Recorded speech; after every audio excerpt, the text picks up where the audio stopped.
Dr.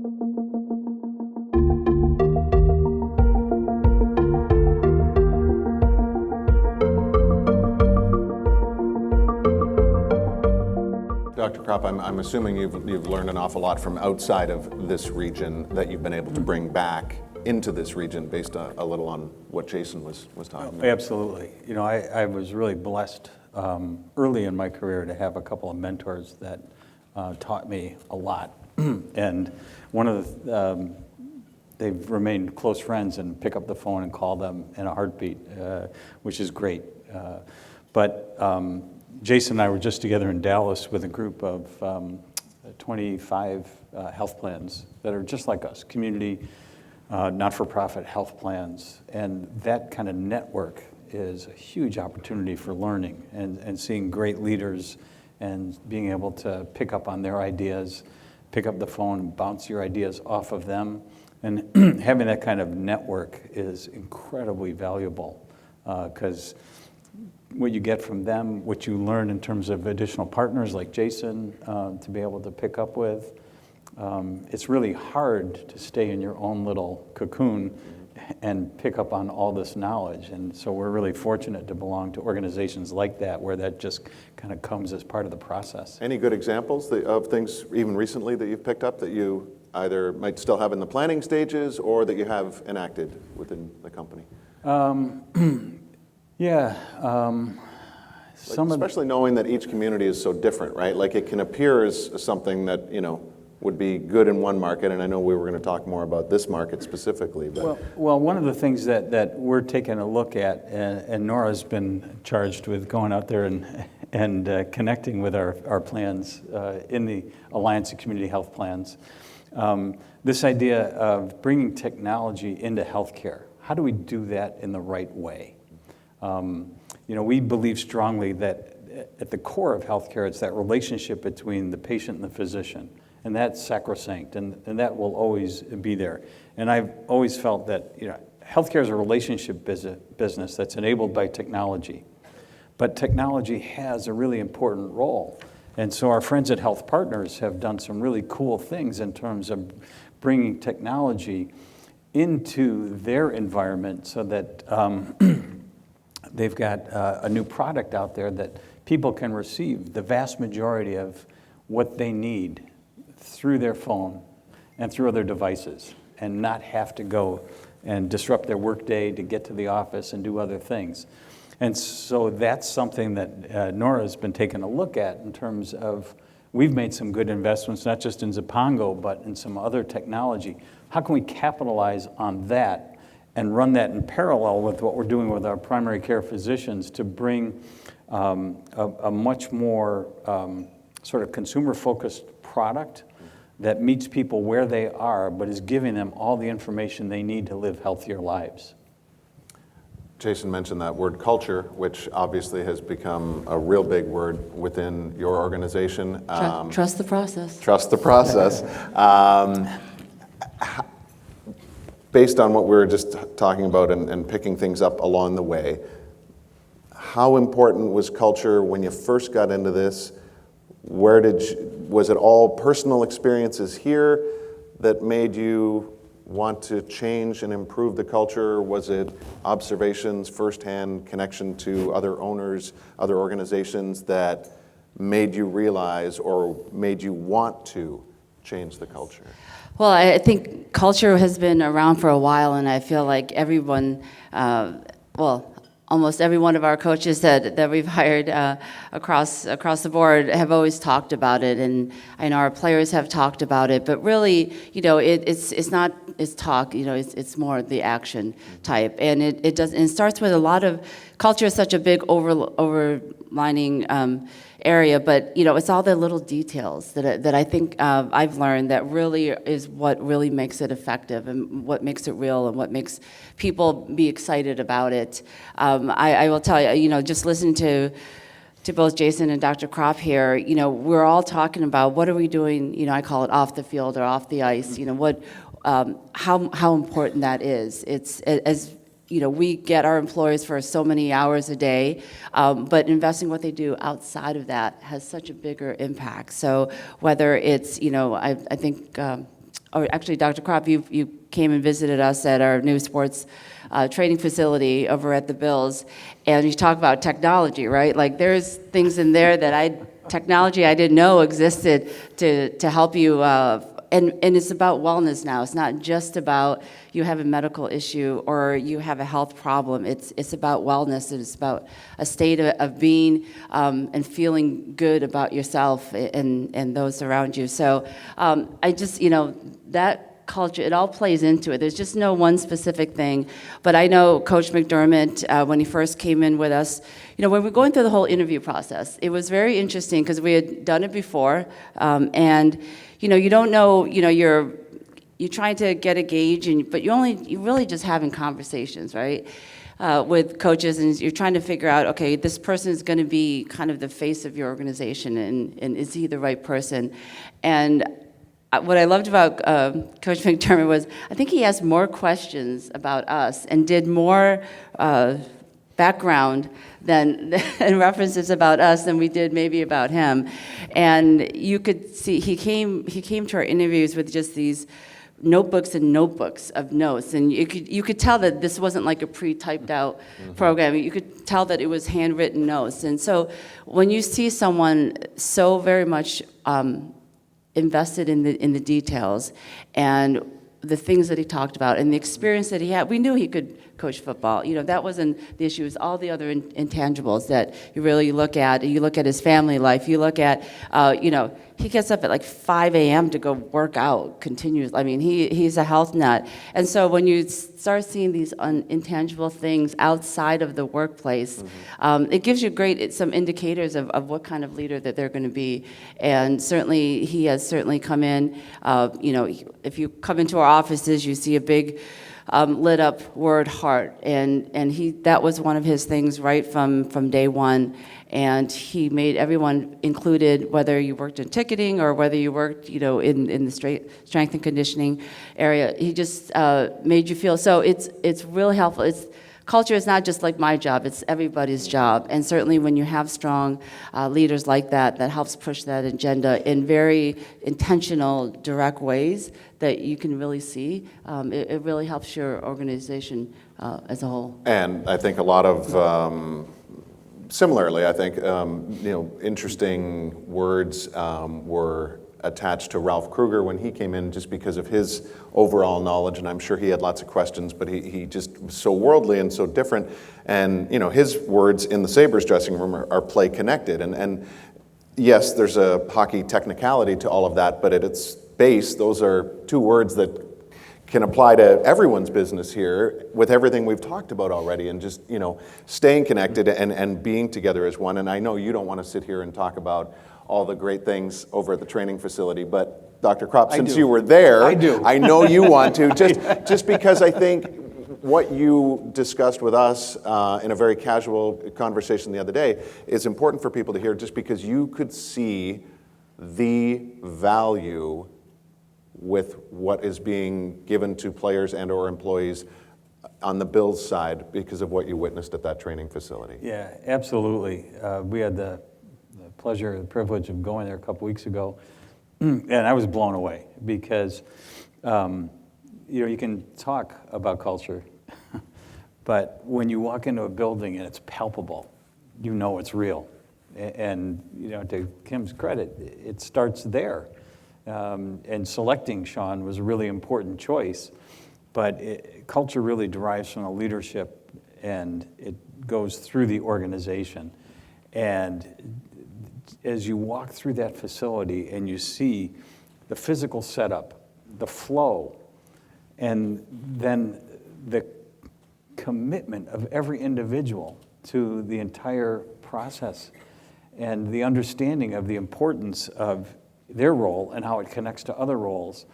And then one really subtle little thing, but it's a huge thing, is professional athletes historically didn't like to be seen in the training room because that meant that they were vulnerable, and it might signal something about the next player up is going to be better than them. And that was turned completely upside down, in that the training room is a place now that the athletes love to be in, because they understand that this is an investment in their health and well-being, and it's the right thing to do and not something that they should be fearful of. So that whole orientation to health and wellness just shines through, and you feel it from the very beginning. I think that was because it actually was, even you've seen the manifestation over a year, but it took a lot of collaboration. And as we talked about, engaging with each other in other areas, certainly that what you were able to see and sense came from day one when we had coaching staff, players, the business side, we had our creative staff, we had our strength and conditioning, our doctors, our sports science people. They all had a part, they all had a hand in it. And so what you see is them taking ownership of that and having a sense of pride, and the flow that you talk about was really what was happening on the people side. There was a great flow from the planning stages, and that just kind of manifests itself in the technology and the equipment and the rooms and the graphics that you see, but it all started with people, and that's, it's wonderful. I'm so happy that you were able to see and sense that. However, most people in this room and in most walks of life don't have that opportunity to just walk into this beautiful field house and see this incredible, fitness center located to it, where you can truly see how much your employer is investing in your wellness. So how do you narrow that down and do things that can relate to smaller companies, individual employees, and make them feel that same type of thing that you just felt in that situation? Yeah, I think that part of what Kim described in terms of engaging employees in the process is really key. Because we have our ideas, at the top of the organization, but we're not fully understanding of what people experience on a day-to-day process. So involving folks in the process is really key. And then companies like Zipango, being able to bring it to people to fit into their lives more easily is really, I think, important. So in our organization, we've got a lot of young parents who have busy lives, and the ability to help them through simple things that we can do at the office in terms of walk programs. Our wellness team, very, very engaged in terms of listening to ideas and bringing forth new ideas to help people throughout the course of the day take steps that they can do. And then with Zipango, helping folks that have busy lives do meal planning and do advanced shopping around healthy meal planning and healthy cooking. Those kinds of things, recognizing that, no matter where you work today, lives are crazy, with kids and everything that you've got to coordinate. And so our ability to be able to find partners internally and externally that can make it easier for people to just make little decisions that are going to help them be healthier is really key. Well, just scrolling through some of the text questions, I think this one's a good one to piggyback off of that. Since motivation is often a challenge in maintaining a healthy lifestyle, what more do you think employers could or should do to help?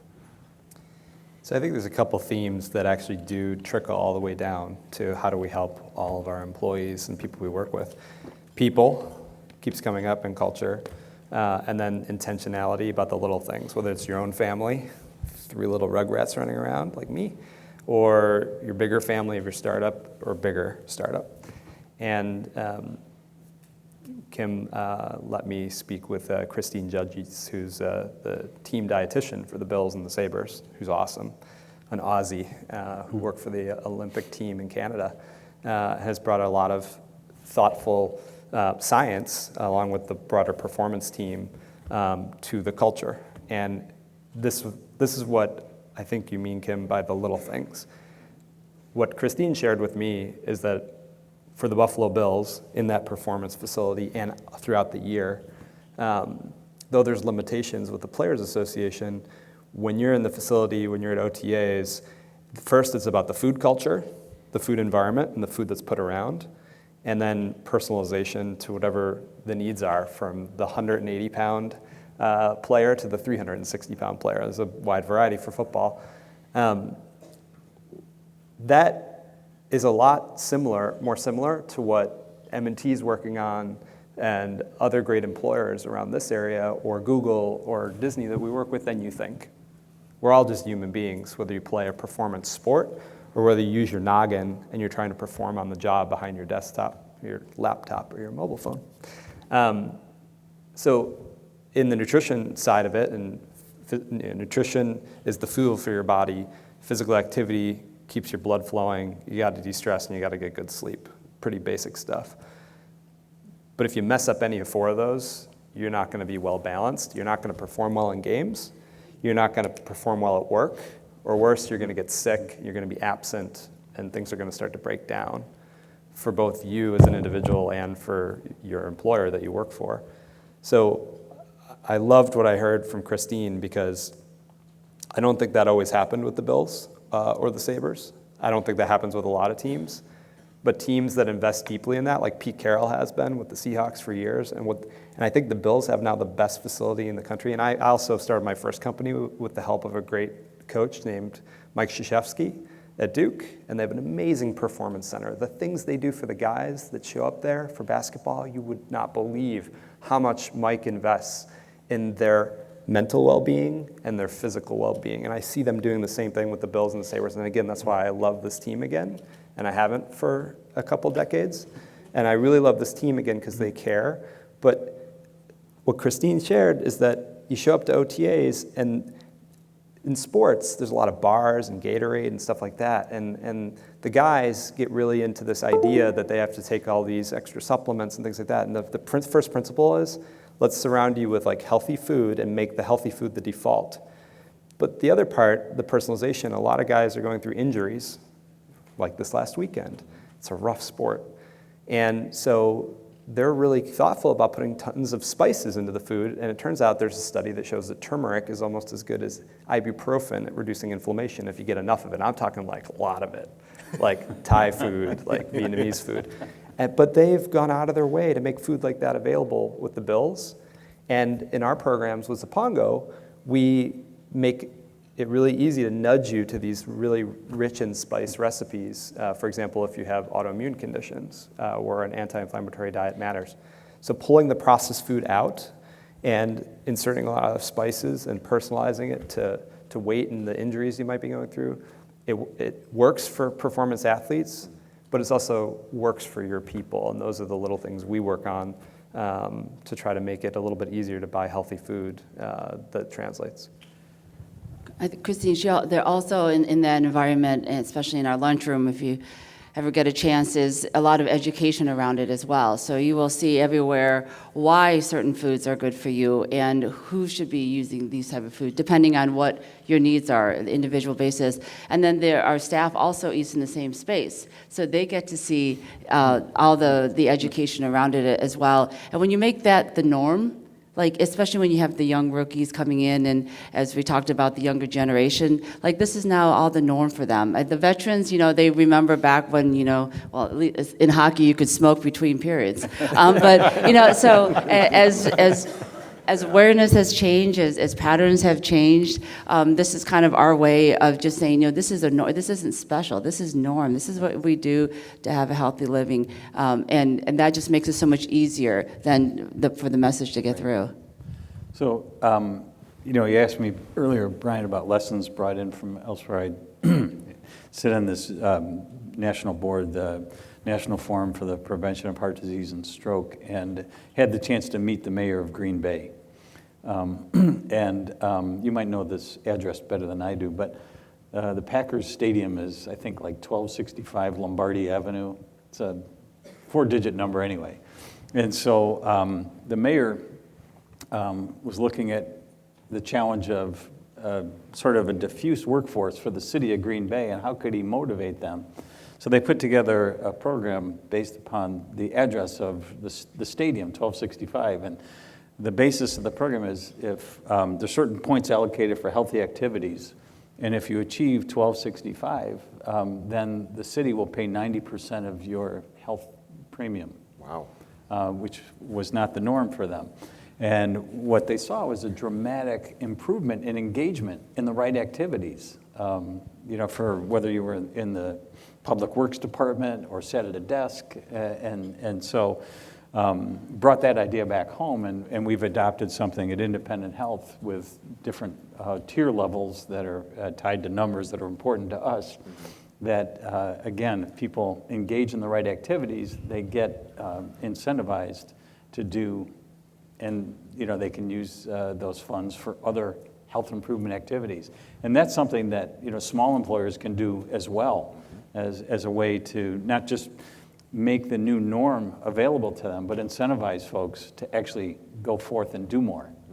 Everybody loves a good competition. So I know that during the holidays, just something that we do, like you said, not everyone has access to our sports performance center, but some things that we do is, we have the no gain challenge. And so whether it's departments competing against other departments about trying not to gain the proverbial 10 pounds at Christmas and the holidays, but those are just easy things to do that really engage the staff, put some awareness on their health during a very stressful season as it is. So there's lots of things that you can do. You don't need the whole cryotherapy chamber to benefit from, like some of our players do. But that is certainly one of them. And then even just getting the conversation, right? Just having employees. We have talk about technology. We have an internal newsletter, and we're always trying to find tips and ways that we can talk to our staff on a much bigger basis, but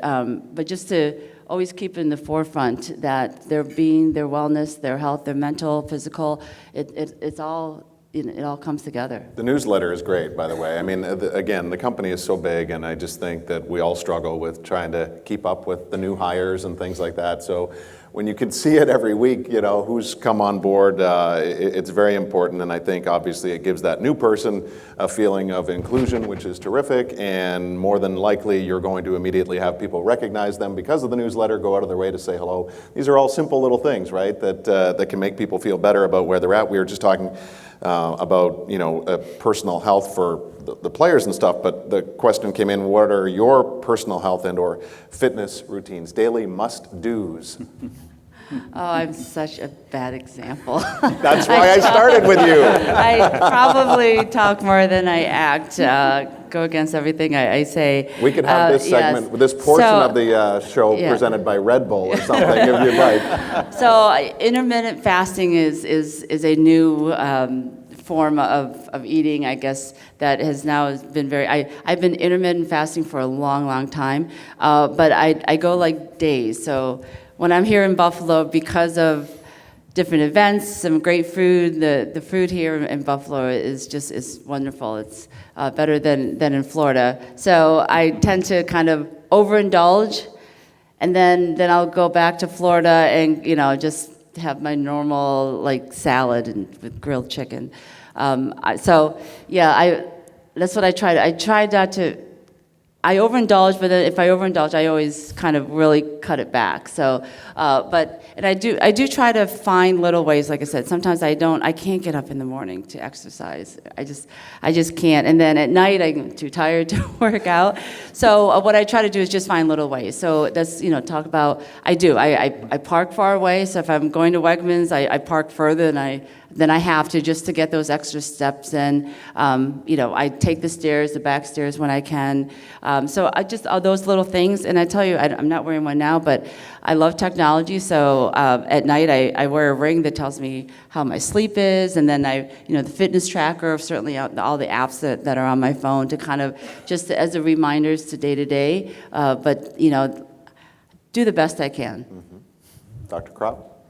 Well, I used to spin, but I see my former spinning instructor sitting over there, so I have to fess up that since I have my puppies, I haven't been as diligent about my spinning. You're in Western New York when, right? Like you can't go anywhere without seeing the person you either want to or don't want to see. But I got 2 puppies in May, and I spent a lot of time walking them, so most days I'll get 10,000 steps, and weekends I can get 20,000 steps in, and that helps.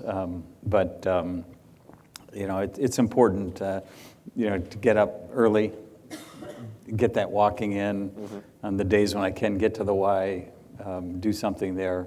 And then I put turmeric on my chocolate after listening to Jason, because chocolate's a really important part of my health routine. So You must have a long list of things. All right, well, this is where I'll try to sprinkle in some fun, memorable tidbits about food for folks. So first, this is speaking the obvious, but there's a lot of noise about what you should and shouldn't do, and I try to apply this to myself. I'll tell you what I've been successful at and not. It is true that nutrition, movement, sitting, and just frequent walks, and sleep are really the anchors. Stress reduction and all those other things really important, yes. Working out, important, sure. But if you don't nail the first three, everything breaks down. So the question is, how do you make it defaults easy for yourself? And that extends to what you do for your people. And I mentioned defaults earlier about like raising a family. It's crazy. And my, 3 little boys running around, third one's starting to crawl. How do you fit it all in? Well, I mean, for example, in my household, we order our groceries online. We use Instacart and Zapongo. I mean, of course. But why does that matter? It matters because we don't have enough time to get to the grocery store enough, but we set up routines where we get the right kind of food in the house, and we just don't buy junk. When we go to restaurants, we splurge. We get some chocolate and various forms. But what we surround ourselves with on the day in and the day out is good stuff. But all that said, you'd think that run a nutrition company, used to be a rower, played lacrosse in high school in Hamburg. Okay, great. I was in great shape back then, but after a startup and 3 kids, I definitely was not. And I was about 185 pounds as of January of this year. And that's not as big as Jordan Phillips, but who was awesome this weekend. But nonetheless, a little overweight for me. So when I finished college, I was 165 pounds and 4% body fat because I rowed. I was a rower. I was nowhere near that. My body fat was really high. And we launched a new program called Food Scripts with Zapongo for people who are struggling with obesity, diabetes, autoimmune conditions, cancer, a number of other things. And with a food script, the employer, the health plan, pays for your food. So I didn't make Zapongo pay for my food, but I followed the food script, and it starts with intermittent fasting, and the science behind it is incredibly powerful. It's life-extending. It's a lot safer than full-blown ketogenic diet and things like that, which can actually create a lot of risks for your liver and your kidney. But intermittent fasting can just be translated as skipping breakfast. And you've heard all these crazy things about breakfast is the most important meal of the day for kids, because kids grow this way and we grow this way. So it turns out that it's not about breakfast or that. It's about you want a gap of 12 to 16 hours. And if you're actively trying to lose weight, if you give a gap of 16 hours every day, it both lets your gut refresh, and it's a period of time when you're not exposing your vascular system to glycemic load. And the truth is that, forget all the science, mothers for millennia and all the religious texts and Hippocrates, let thy food be thy medicine, and even Thomas Edison talked about glycemic load, and it's about limiting your carb exposure. So here's the last tidbit. Intermittent fasting is great if you're actually trying to actively lose weight. If you're already at a healthy weight, just make sure you have a 12-hour gap every night. So eat dinner with your kids or earlier, and then either skip breakfast if you're losing weight, or breakfast that's light a little bit later. But the other tip is that every time you go to a restaurant, what do you do first? You drink alcohol, like some wine or beer, and you have bread. That's bad. And that doesn't mean you can't ever have bread and you can't have alcohol. If you instead listen back, you think about all those times your mom told you, don't spoil your dinner with a snack. If you start your dinner at a restaurant or at home with a big glass of water, dilution is the solution to pollution. That's what I learned in chemistry. It's true, though, because it slows the absorption. And then second, you have a salad. There's a reason in Europe they have salads first, and around all of the world, Asia, Europe, everywhere, and we've forgotten in the US. You start with a salad which is high fiber, and then you put a lot of healthy oils on it. And if you're going to have bread, put butter on it. It actually is better, because you want to slow the absorption of the carbs, have the carbs last and the alcohol last. Your glycemic load will be much lower. So the difference between brown rice and white rice is like this, and the difference on those order of operation tricks that I just taught you are like this. But have you seen that in your MyFitnessPal app? Have you heard that from your dietitian? No, because we've kind of lost our way a little bit, but you can get it back.